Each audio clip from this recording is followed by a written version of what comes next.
Benjamin Bugsy Siegel's life was a tapestry of ambition, violence, and vision. Born on February 28, 1906, in Brooklyn, New York, to Jewish immigrants.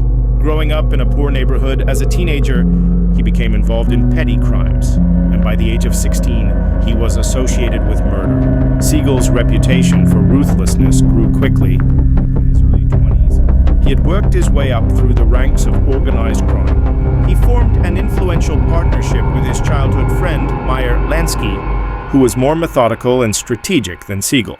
While Lansky handled the financial side of things, Siegel was the enforcer, the man who ensured that deals were carried out with violence when necessary.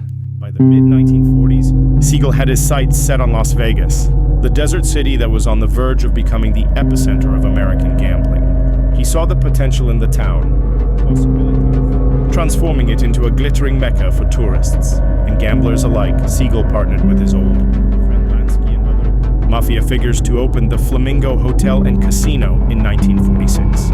The idea was to create a luxurious resort that would attract tourists from all over the country, a place that would become synonymous with both decadence and vice. By the time the Flamingo opened in December of 1946, it was already in financial trouble, and its initial failure made Siegel a target within the mafia. Despite the casino's rocky start, Siegel pressed on. He poured more money into the Flamingo, hoping that it would eventually turn a profit.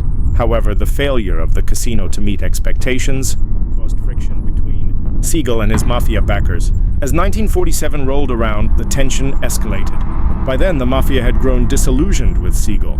They saw him as a reckless gambler, someone whose overspending could lead to the collapse of their carefully built criminal empire.